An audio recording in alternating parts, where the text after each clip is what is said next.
everyone, welcome to Logan's Mosh Pit. Glad to have you here. Do me a favor and please subscribe if you haven't already. Thanks a lot for tuning into a new episode of Rock and Read. Today we will continue our journey through the book Crazy from the Heat by Van Halen's original vocalist, David Lee Roth. We're on chapter 18. Now, let's see what chapter 18 has in store for us. What made Van Halen tick more than anything else was this primal approach to the social contract. I don't even know if social contract's an actual term. I use it. It's like a contract that's between us. It's tacit. It's unstated. There was always that taunting and competing and chasing each other, and then running back up our tree and saying, "I never heard you play better." Or cracking a joke and going, "Hey, what'd Melody ever do to you?" This was mutual, and it was furious, and it was constant. There was conflict from day one. Massive egos. Egos big enough to fill entire football stadiums. And it wasn't because we got along so communally and lived in a teepee and all shared the same religious, quasi-spiritual basis. We weren't all Presbyterian. We weren't all followers of the New Zen. We were not all jocks. We were not all intellectuals. There was a lot of overlap. There was a lot of resentment coming from opposite ends of the sphere. You know, I was have gun will travel. They were family oriented. God bless. I wonder frequently what that would be like. I never experienced it. How do you describe the big aquarium until you've seen it? True love, relationships with long-time commitment, domestic bliss. I've never experienced this, so I was coming from a whole different versification. Musically, same thing. Worlds collide. Right off the bat, two entirely separate record collections and everything. But out of this, out of the ashes and the foment, shall rise a great bird, the phoenix. The most beautiful orchids growing. We're only at our best when we're ascending towards something. And when you're ascending, you're furious. You're focused. You have to be, or you'll fall off. So, of course, there's going to be conflict. There's going to be plenty of times when you're tying a knot and somebody starts tapping your shoulder going, "Hey, dude. Hey, man. Not now." And that's all it is. That kind of conflict. Van Halen had that. Everybody was ascending. We were not afraid of change. We were not afraid of defying convention, breaking the rules. If you think back to the way that we looked in the late 70s, this was the age of the deep Sabbath, Black Purples, whatever it was. I've been up since the late 60s, and I eat once a week, whether I need it or not. School of thought. We showed up with our cool little designer pants that we had bought in Paris on the Champs-Élysées, in our high-heeled shoes, and with our hair styled and everything. Oh man, we defied all convention. The media, the rock critics squealed like wieners on a barbecue. Wholly unacceptable. Wholly unacceptable. We weren't afraid to try anything. We weren't afraid, and there was constant conflict on which way to defy. It was healthy. To me, it was the equivalent of smacking each other on our helmets before the kickoff in a football game. It's a version of support. It's how you show love. This was the basis for our relationship, and there are entire families that are based on this. I understood it intrinsically. I think they did too. If that conflict gnawed away at all of us constantly, out of it came earth-shaking, culture-changing music. We sold hope and faith and a jubilation right on par with a lot of your favorite religions, right on par with a lot of your favorite politicians. We sold the idea of imagination, extreme imagination, forced to the breaking point. The Van Halens are very technically oriented. Their father was a trained musician. They were classically trained, always looking for the perfect. Well, my favorite jeans got a lot of holes in them. My favorite boots do not look new. Why would I be any different? And we were at each other's throats constantly. But out of learning all these different kinds of music to play in the clubs and the bars came a signature sound, nothing else like it. I had to learn to stop dancing, which means don't get up there and disco dance. Communicate. Look people in the eye and really tell the story.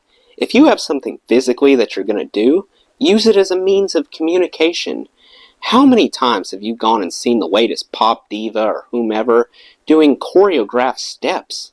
There's a limit to how many of those you can do in a 2-hour show without running out of gas, because at some point, you're keeping up instead of leading the way.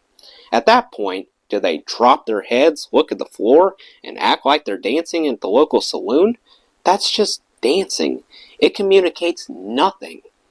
Stop dancing means that when you close your eyes, are you truly lost in the moment? Or is that just a cool look for this part of the song? Little red light pops on the video camera, and you close your eyes, you look up toward 11 o'clock. Hey, there's a balance, and I'm a very imbalanced individual. I know that, and that's all I know. Progress report, sir? Well, the good, sir, is we know exactly the extent of the damage. The bad? Well, we haven't the vaguest idea how to remedy it, but at least we know.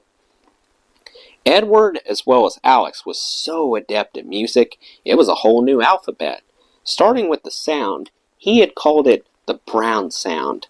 I call it girl-friendly sound, which essentially means when you take an electric guitar, you can make it squeal and lunch it and dive bomb it and angst and strain and all those great words. But the tone has to be there, rich with depth, with character. So even in the super high registers, you're not putting your hands over your ears, and the first person who will do that are women. So you gotta get it so it's girl-friendly, to where you can really pitch and squeal and make points and edges, but at the same time, it is, now I am strong, now I have full power. Tone is a direct result of your personal character, I think. And that tone will come out of your guitar regardless of the equipment that you use. You will fiddle about with the electronics until you have the perfect representation in your mind of who you are, whether you know it or not, especially if you know it not. Edward's not a very complex human being, so that sound is not very complex, but there's substance in terms of all the basic emotions. He doesn't have a lot distracting him. Some say simplicity is ultimate. I do. Just like who you really are will come out when the lights go down or up. The sound that you build for yourself through your choice of amplifiers and guitars and so forth is a demonstration of that. Regardless of how a song was written, though, the key to the Van Halen sound is that it was live in the studio. Even the echo effects and such on the guitar were Ed operating a foot switch on his amplifier. In the 90s, if you went to do that, most producers would just flip. No, play it dry. We'll put echo and reverb and so forth on later. Because you have a million variations of that in these huge 48-track consoles. Plus, you have digital consoles now that are 150 tracks. You can compile the tracks and whatnot, but it's not life. It's after the fact. It becomes something other than a live group playing together, ensemble. It becomes kind of a cut and paste, and think about it later, and certainly not tested in front of human beings. It was a great thing to be able to test your music and see if the message you were transmitting was being received, to see if people were responding the way that you responded to it when you heard it. 'Cause if they weren't, there might be a difficulty in the lyric. There might be a problem in the format of the song. If you're trying to impart extreme hilarity or complete provocative something or other, and you're getting confused looks, it's probably in the transmission. It's great to be able to play that in front of people. And of course, in front of people, it's all in the saddle. You have to be able to do it all right there. You know, hit the switch, throw on the echo, hit the switch, turn it off. Be able to hit that high note as opposed to going and resting for an hour and then coming in and trying that high note 30 times in a row and picking the best one. You can't do that live. But the very finest Van Halen material was performed absolutely live in the studio. All of those first albums. And the best material on the later albums was completely live, including the solo, including the echo that was on the individual instruments, and we played each song 3 or 4 times. We would pick the best version, but almost inevitably, the very first version would be the best because we weren't thinking about it. You can fool yourself with this, we're just warming up rationale. You'd be absolutely distraction-free, fear-free, and it would land every time. Once you start thinking, okay, I got a little trouble spot right around this chorus right here, I'm going to have to be careful of that. I'll watch for that. That's on your mind. Suddenly, you have a distraction. It's a hindrance. It was very pure, because there was very little done later, except to rearrange the volumes of the individual instruments. Let's turn up the guitar. Let's turn it down. We can't quite hear the voice here, so let's turn it up. Let's turn it down. Whatever. That was the extent of it. Go back and listen to these songs with that in mind. Most of the vocals were recorded at the same time that the band played the music. I went into a vocal booth, and we would look at each other through glass windows, and I would sing the song directly. It would take an hour to go back and fix a little piece here and there, something that was awful, a hole in your jeans that threatened to lose the leg. Yeah, you'd have to fix that up a little bit, but otherwise, left as were. It was a complete slap in the face to what was popular in terms of recording.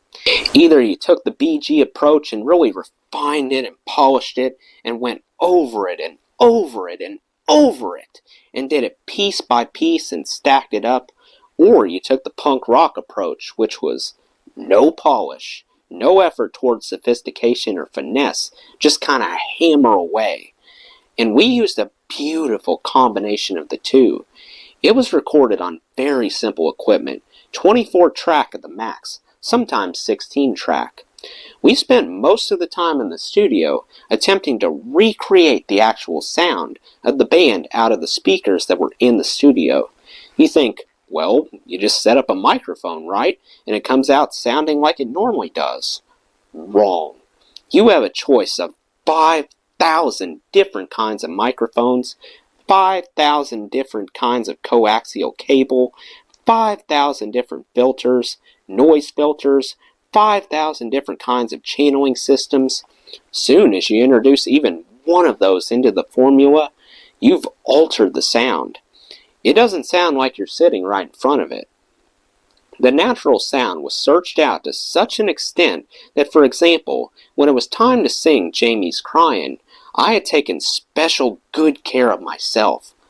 I watched what I was eating, watched what I was exercising, didn't smoke any cigarettes, nothing. Walked in, started singing, and Ted Templeman, the producer, said, "Dave, it doesn't sound the same. It sounds like it's not you. It's not real. It's like it's been worked on or something. Did you do something different?" I said, "Yeah, well, I didn't smoke any cigarettes and really made sure of what I had for breakfast." He said, "Well, go outside and smoke a joint. Somebody order up a cheeseburger." I went out and sat in the little basketball court area outside of Studio A. I think it was at Sunset Sound Recording on Sunset Boulevard. And I ate half a cheeseburger and drained a soda pop and smoked half a joint. Walked in, knocked out Jamie's Crying in 40 minutes. In a number of Van Halen tunes, there's places where the lyrics don't make exact sense, or you can't quite decipher what's being said. And that comes from trying to imitate old blues records where you couldn't get anything but the end of the sentence. That's how you speak blues. You go, boppity bop blop baby all night long. You couldn't quite make it out. And also, if you forget the words, you don't stop singing. You just kind of approximate syllables, or a syllable that you can remember, or a consonant. So even though you may have well memorized the lyrics, when you go in to sing, when you get to a certain part of a phrase, you might forget something. So you just kind of mush mouth it and press on. Nowadays, you would go back and fix that. Everybody would go back and fix that. That was not to be fixed. So you hear a lyric like, "You're a lot of people that are looking for a moonbeam." I'm not even sure what the original lyric was. It makes perfect sense to me. Something about people and a moonbeam. Depending on what you had for breakfast, you're going to come up with a different interpretation of it. Some of this is meant to be rhythmic. Sometimes it was attitude, which revved up so hard that it just defies lyrics. No certain string of words can approximate those single syllables. There are certain things that shouldn't have too much meaning, like Saturday night. Don't overload it, you know? If your message is that important, use Western Union. God forbid you're singing to somebody who doesn't speak your English, the King's English. In the song Everybody Wants Some, I think the original lyric was, "I've seen a lot of people just looking for a moonbeam." That doesn't sizzle and snap, crackle, pop for you like going, "Sheep a lot of people dab a looking for a moonbeam." And it means so much more, and you're adding a little editorial. You're throwing in an opinion, so critically important in the first verse, even more so in the second. On stage, out of 15, 20 songs, whatever it is you're playing, you're bound to lose a lyric here and there. I've lost entire verses. Sometimes you get right up to the chorus, and the bridge is out, and we's caught in the current. Sometimes one of the biggest noises responded to is when I'm just lost, being dragged out to sea, and I go, I forgot the words. That's all I could come up with. People cheer, "Yeah, Dave, if I was you, I'd forget the whole song." That's so cool. If you'll notice, all Van Halen songs, the really good ones, end up faster than they started. That's how you'd know if Alex was knocking at your door in the hotel. Things became more furious right around the end of the guitar solo. So we might cut a version 1 with version 3 halfway through, because sometimes the horses would pick up serious steam. Things weren't just exactly right. We're not looking for perfect, we're looking for right, the great intangible. The band played all the songs all together in the studio, including the guitar solo, which means it was exactly live. Go back and listen, and you'll hear that when the guitar solo came up, that's all you heard was a solo and a bass guitar and a drummer. There's no overdub of another guitar except for twice on that first album. One was in Jamie's Cryin', where Ed went back and put down a rhythm track, and another was in Feel Your Love Tonight. Same thing for the solo. He added a rhythm part, but other than that, it was a very, very airy sound. You could really distinguish each instrument perfectly. Finally, don't forget that 1978, the year Van Halen released its first album, was the year of dance music and Saturday Night Fever. So right up the middle of this channel sails Van Halen, because contained in this band are components of both sides of this coin. I love dance music. I was raised on it. I love Saturday Night Fever. I had bought that album easily 1/3 of the 20 million ultimately sold. One for the car, one for the house. The Van Halens understood the heavy rock approach and were proponents of that which begot punk rock, that crash and burn approach. But also there's overlap there, because our first base always was to take our music and make it sophisticated without losing any emotional content, and polished without making it seem contrived as possible. That's Bee Gees, man. That's Bee Gees. And I stress the name of the artist, not the producers. Most of you reading this right now, upon pain of the most grievous torture, could not tell me the name of one of the two producers of those great albums of the Bee Gees, can you? So Van Halen contained all of those elements. We were storm and thunder and belligerent and complaining, but gleefully so because we were, well, you can tell by the way I walk, I'm a woman's man. No time to talk. That was a celebrative element. You had the combination. Isn't it curious that those three elements, those three entities, are perhaps more popular today than they were at that given time? Because ultimately, the great Sex Pistols album, Never Mind the Bollocks, Here's the Sex Pistols, at the time sold only 300,000 records. You can't even pay your cigarette bill for that much money. That's not even shortstop money, especially for the millions that Warner Brothers poured into it and all of the ensuing hype and hysteria and media attention. Van Halen was roundly dismissed as qualifying for neither the Confederacy nor the Union. They were turning the other cheek before we could even belt them the first time. The Bee Gees sold, 30 million records within a couple of years just on Saturday Night Fever? Most people are not aware they have sold way more than the Beatles. There's only one other band in history who has been covered by more artists than the Bee Gees, and that's ABBA. And out of all that has passed since 1978, when all three of us convened, all three of our art forms, our approaches, and who we are, or direct imitations of us, are more popular than ever. There is no functioning club, disco, beer bar, blat, or hangout that does not have an old school 70s disco dance night. There is no city on the face of the earth that does not play religiously classic old school Van Halen and have at least one band whose entire approach is to imitate that, right down to the clothing and the haircuts. They had an old classic Van Halen night, and there were some 15 bands, all of whom are tribute bands, who played in Fort Lauderdale on a Wednesday night. Every city on earth had this. Everywhere I go, I see it in the papers. The most popular one in LA is called Atomic Punk, and wherever they play, it's sold out. I checked. I wanted to go see. Evidently, it's hysteria. They start having tailgate parties in front of a beer bar before sundown. In Laramie, Wyoming, they play classic Van Halen over the PA system between innings. It fires the team up. Evidently, it fires the coach up too, because he gets thrown out of more games than not. Glad to have been of assistance. Well, that's the end of Chapter 18. Let me know what you thought of this chapter in the comments below. That does it for today's video, guys. I hope you enjoyed. Make sure to like, comment, and subscribe if you haven't already. I really appreciate the support. I'll see you next time. Till then, rock on.